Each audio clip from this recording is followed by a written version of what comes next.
बताइए मनोज जी, इसमें कोई खराब बात हो तो उसको टोक दीजिए, बाकी बैठ जाइए। बताइए क्या कहना चाहते। माननीय अध्यक्ष जी, आपके लिए खराब कौन कहेगा। आप हम सबका सौभाग्य है कि आप विधानसभा अध्यक्ष के रूप में हम सबको मिले हैं और मुक्त कंठ से हम सदस्य इस बात की जरूर प्रशंसा करेंगे कि इस 18वीं विधानसभा में लगातार आपके दिशा निर्देशन में विधानसभा के अंदर जो आमूल चूल परिवर्तन हुआ है, उसके लिए हम आपका आभार भी प्रकट करेंगे और धन्यवाद भी आपको देंगे। इसमें कहीं किसी की भी कोई राय पक्ष और विपक्ष की नहीं है। जिस तरीके से आपने तारांकित प्रश्नों की संख्या बढ़ाते हुए और काफी बड़ी संख्या में तारांकित प्रश्न लोगों के आ गए, अनुपूरक में भी आपने पूरा अवसर दिया। और यही नहीं, जिस तरीके से विधानसभा में गैलरी में हमारे उस इतिहास को भी आपने लाने का काम किया, हम उसके लिए भी आपको धन्यवाद देते हैं। लेकिन इसी के साथ एक निवेदन भी आपसे करेंगे कि माननीय अध्यक्ष जी, कई राज्यों में ये व्यवस्था हुई है, जिस तरीके के तमाम ऐतिहासिक और महत्वपूर्ण कार्य आपने किए हैं, इसमें हम सबका निवेदन है कि विधायकों के लिए एक सिंगल विंडो व्यवस्था की जरूर आप यहाँ पर कुछ निर्देश दें कि विधायकों के जो अलग अलग आपने ये कहा था, मुख्यमंत्री जी ने उसको संज्ञान लिया था, उन्होंने कुछ निर्देश दिए हैं, वो समय के ऊपर मैं बताऊंगा। कल ये बात मुख्यमंत्री जी के द्वारा संज्ञान लेकर आगे के निर्णय करने के लिए कहा गया। एक निवेदन और था इस सदन में।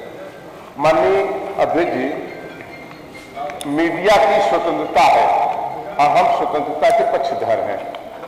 वो कहीं ना कहीं लोकतंत्र का एक मजबूत स्तंभ है। लेकिन इस समय खासकर जो माननीय सदस्यों के ऊपर कोई बात, कोई आरोप कोई लगा दे, मीडिया उसका ट्रायल करने लगता है, उस सीमाओं को भी पार करके जाता है। ऐसा लगता है कि मीडिया ही पूरा उसका ट्रायल कर देता है। हम उनकी किसी चीज पर कोई रोक नहीं करना चाहते, लेकिन खासकर सदन के जो सदस्य हैं, उनके ऊपर एक आरोप के बाद अभी कोई आरोप साबित नहीं हुआ, एक मीडिया ट्रायल होने लगता है। इस पर जरूर अंकुश लगना चाहिए। उसको विशेषाधिकार की श्रेणी में अगर आ सकता है नियंत्रण, तो उसको लेना चाहिए। ये हमारा आग्रह है। धन्यवाद। माननीय अध्यक्ष जी, बैठिए मनोज जी। सबसे पहले मनोज जी को धन्यवाद कि वो विशेष रूप से उन्होंने इस विषय को उठाया। माननीय अध्यक्ष जी, मैं बधाई देना चाहता हूं विशेष रूप से माननीय मुख्यमंत्री जी को कि जब से ये सरकार आई है तब से इस सरकार ने लगातार कई इनोवेशंस किए और गुड गवर्नेंस के आधार पर ही ये सरकार दोबारा सत्ता में आई। तो मैं विशेष रूप से मुख्यमंत्री जी को इसके लिए धन्यवाद दूंगा कि जिन्होंने जो कुछ भी आपको इस संबंध में निर्देश दिया, इस संबंध में वार्तालाप हुई और जो भी यहाँ पर विधानसभा में जो परिवर्तन देखने को मिल रहा है, वो विशेष रूप से मैं मुख्यमंत्री जी को धन्यवाद दूंगा और आपको विशेष रूप से कि आपने उसका बहुत सफलतापूर्वक कार्यान्वयन भी किया। क्योंकि डिस्कशन भी होते हैं, बातचीत भी होती है, लेकिन उसको जमीन पर उतारना ये भी अपने आप में एक बहुत बड़ा पक्ष है। चाहे गैलरी हो, चाहे विधायकों की सुविधा के लिए अन्य उठाए हुए कदम हो, सभी के लिए हम आपको भी धन्यवाद देते हैं।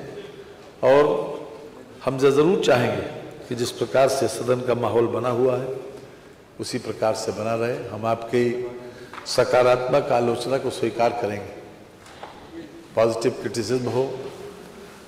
और जैसा कि मनोज जी ने कहा, पत्रकारों के ऊपर तो कोई प्रतिबंध मैं समझता हूँ लगाना नहीं चाहिए, इसलिए कि फ्रीडम ऑफ स्पीच के ऊपर 30 बरस तक सुप्रीम कोर्ट में जो केस चला, उसी के आधार पर ये हमको अधिकार मिला है राइट टू इन्फॉर्मेशन का। अगर शायद फ्रीडम ऑफ स्पीच के ऊपर न होता तो ये इतना बड़ा अधिकार हमको राइट टू इन्फॉर्मेशन वाला शायद नहीं मिलता।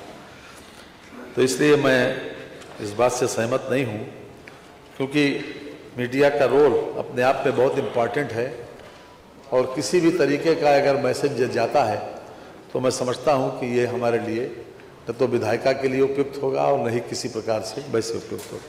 पुनः एक बार, चाहे वो डिजिटल गैलरी हो, चाहे विधायकों की सुविधा के लिए उठाए गए अन्य कदम हो लॉबी में, चाहे चाय कॉफ़ी की व्यवस्था हो, चाहे गाड़ी की व्यवस्था हो, ये सभी कुछ विधायकों की सुविधा के लिए जो किया गया है, इसके लिए विशेष रूप से धन्यवाद देते हैं। बहुत बहुत